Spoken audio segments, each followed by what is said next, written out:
So this is part 2 to that reading holographic phenomena as a tarot reader that I teach in my classes. And my class is going to start soon. I think the early bird special is still going. Have you signed up yet? We are going to do all of this. We are diving deep. I hope to see you there. Now that that's out of the way, let's talk about part 2. So we talked earlier about you have the querent, which is you and the querent are like this talking.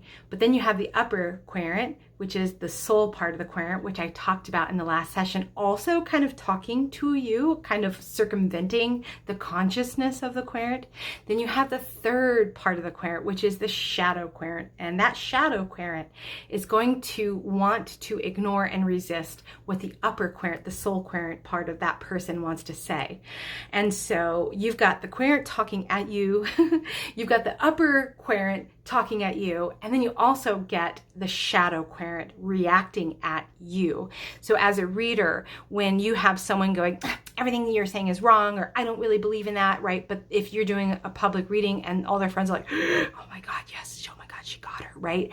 That is the shadow. The shadow will try to keep the upper querent from influencing the querent. And this whole spiritual drama is unfolding right at your table with tarot. So you want to meet the querent where they are. You want to fold in what the upper querent is saying and do it in a way where you're attempting to circumnavigate or at least not inflame the shadow when the shadow shows up, because the shadow doesn't want you to tell the querent anything about what the upper querent, the soul querent, wants to know. And so often that shadow querent will show up as anxiety, wanting a black and white reading, wanting it to be completely simplified, getting mad if what they wanted, which is, when am I going to get married? And you're like, well, there is a cause and effect to this, right? So the marriage piece is really tied to your own journey of love and maybe your outlook, behaviors, or energetics that are either in alignment with that or against it. And that shadow, I've seen it show up, and it's astonishing to watch it in operation. So I'll do a reading like this, right? And I can tell the shadow is really trying to grab hold of the querent.